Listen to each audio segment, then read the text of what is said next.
అది అంటే ఒక కొలిక్కి వచ్చేంత వరకు ఆ కేసు క్లియర్ అయ్యి సాల్వ్ అయ్యేంత వరకు ఖచ్చితంగా ఈయన మరలా వెళ్ళడానికి అవకాశాలు ఉన్నాయి.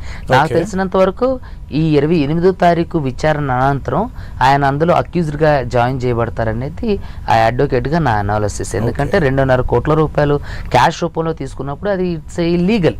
సో ఇల్లీగల్గా ఉన్నప్పుడు మనీ లాండరింగ్ ఎందుకు వస్తుంది కాబట్టి అంటే ఇప్పుడు చాలామంది చిన్న సన్నకారు ఉద్యోగస్తులు కానివ్వండి వాళ్ళు అక్కడ ప్లాట్లు కొనుక్కోవడానికి మహేష్ బాబు గారి ప్రధాన కారణం.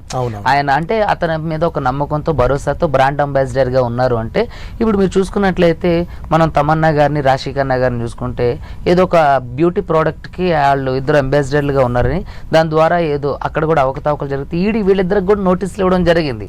సో కాబట్టి వాళ్ళు వెళ్ళి వాళ్ళ ఇన్నోసెంట్ని ప్రూవ్ చేసుకున్నారు. సో అలాగే ఇక్కడ కూడా వీళ్ళు ఇన్నోసెంట్ ప్రూవ్ చేసుకుంటే ఈడీ యొక్క ముఖ్య ఉద్దేశం ఏంటంటే ఎవరు తప్పు చేశారో వాళ్ళు మాత్రమే పనిష్ చేయాలని అనేది ఈడీ యొక్క ముఖ్య ఉద్దేశం. అంతేగాని మహేష్ బాబు గారిని పర్టికులర్గా పనిష్ చేయాలనేది ఈడీ యొక్క ఉద్దేశం కాదు.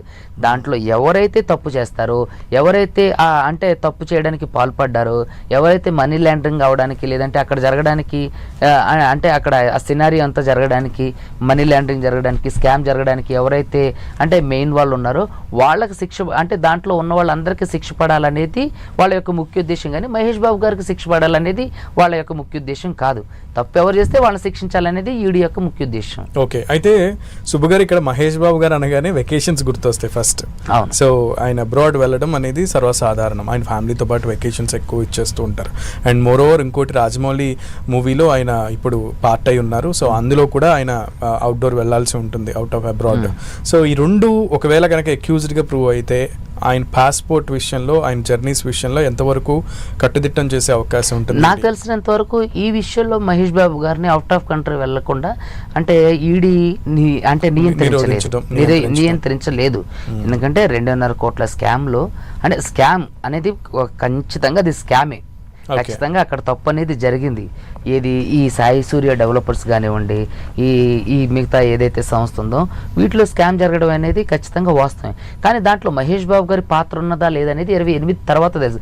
ఒకవేళ మహేష్ బాబు గారి పాత్ర ఉన్నా ఆయన షూటింగ్ పర్పస్న అవుట్ ఆఫ్ కంట్రీ వెళ్లకుండా ఈడీ నియంత్రించలేదు. ఈడీ కోర్టుకి వాళ్ళు అభ్యంతరం చేసుకోవచ్చు. కానీ ఒక సెలబ్రిటీని అందులోనూ ఒక సినిమా స్టార్ని అంటే అతను ఏం దేశ దొంగ కాదు, లేదంటే అతను బందిపోటు కాదు, లేదంటే ఉగ్రవాది కాదు. సో కాబట్టి అతను షూటింగ్ తర్వాత అయినా సరే అది విచారణకు వచ్చే వెసులుబాటును